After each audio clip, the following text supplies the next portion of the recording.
Hey friends, Courtney with Healthy Point Acupuncture here. Today we're talking masks, specifically cloth masks. The governor's office has asked people to start wearing these when they're out and about in public, as long as there's not a pre-existing medical condition, something like asthma or anxiety disorder where having your face covered triggers that panic. If you don't have a medical condition that prevents you from safely wearing a mask, then you should be wearing a mask in public. It's protecting the people around you from the things that fly out of your mouth when you're speaking. Cotton masks, specifically because healthcare workers are still having a hard time finding N95s and KN95s and disposable surgical masks. Please save those for healthcare workers so that people like me can get back to work and see you lovely folks in the office, hopefully soon, knock on wood. So talking really quickly about how to wear a mask properly. You want to make sure that you are covered from bridge of the nose to under the chin. The purpose of a mask is to keep all of the secretions that come out of your nose and your mouth when you're talking and breathing and sneezing, coughing, in your space, not in everybody else's space and all of the things that are between you and said other people. So make sure that it is covering the entire portion. It's not taking a mask and just putting it over your nose and mouth and hoping for the best. It is actually expanding it so that it covers completely from the nose, and this would work a whole lot better if it was actually on, but from the nose all the way under the chin. I'll demonstrate that a little bit more clearly when we talk about how to fit them properly. You also want to make sure that you think about dust, which makes no sense, but it will when I explain why dust. So accordion masks specifically have these little pleats, right?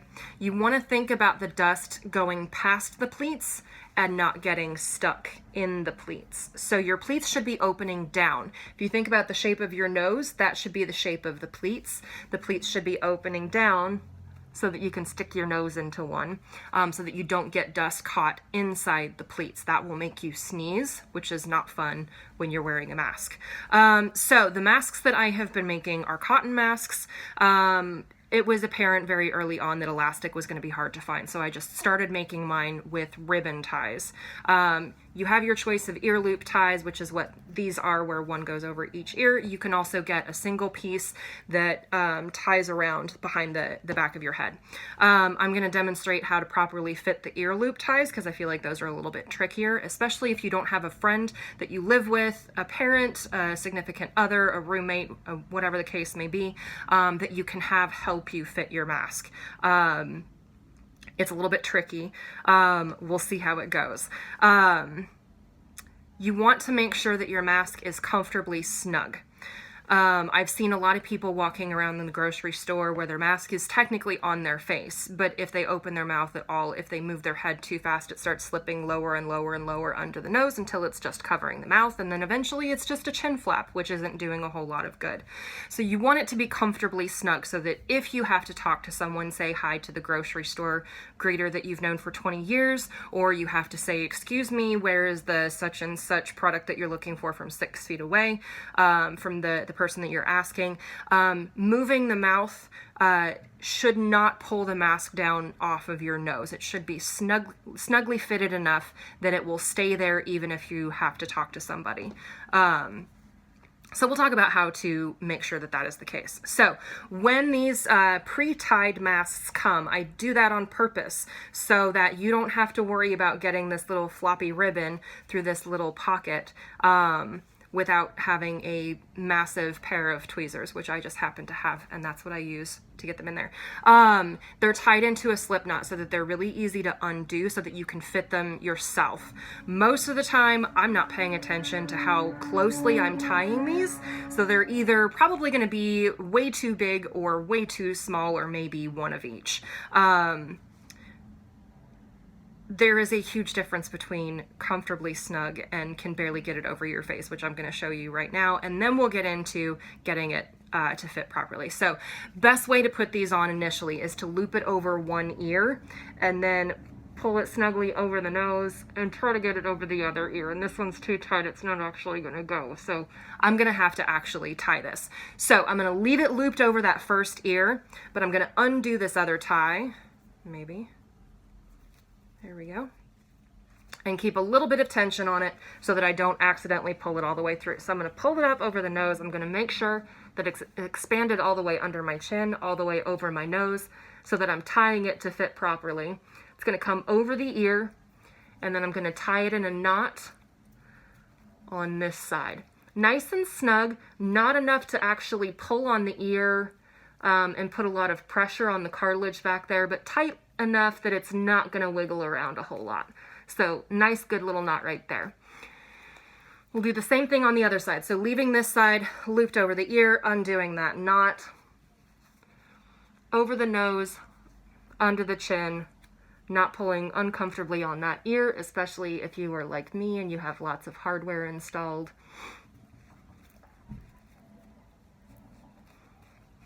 Using one finger to hold, and then the other fingers to finish the knot.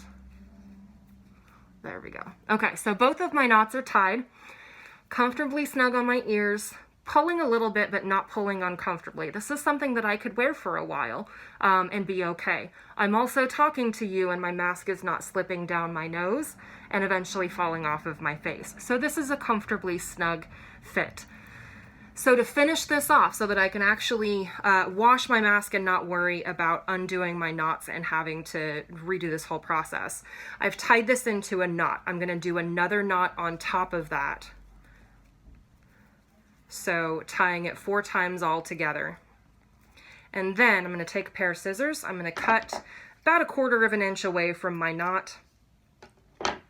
And then I'll use a lighter to just real quickly melt the edges so that the edges of the ribbon don't unravel.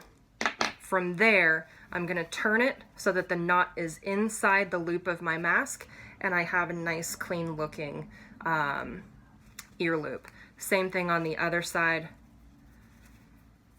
2 more knots.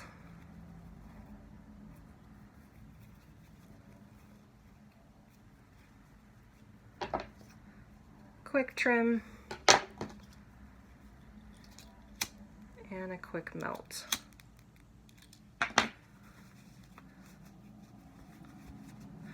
So there is my mask with my ear loops that have been fitted.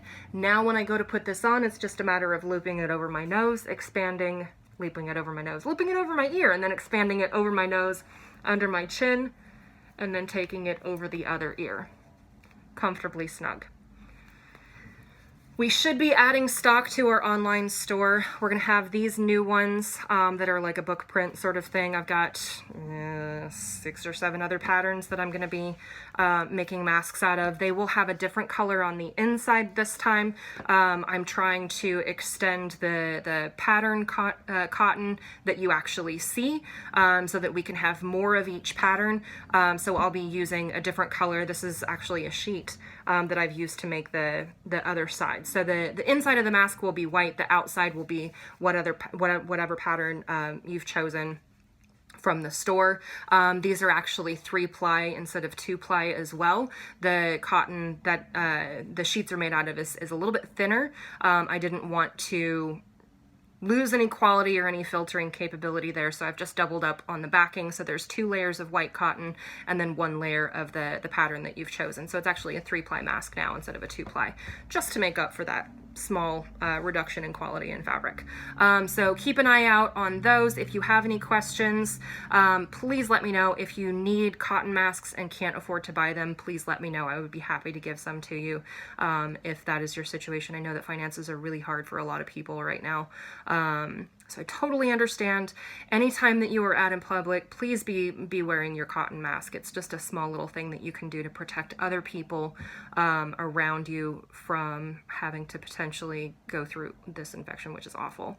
If you have questions, let me know. Keep an eye on social media and the website. Things are changing really quickly, and hopefully we'll be able to get the office open for a limited number of appointments very soon, hopefully, knock on wood. Wish me luck. Cross fingers and eyes for me. I miss you guys. I can't wait to see you guys in the office again. Stay safe. Wash your hands. I love you. Bye.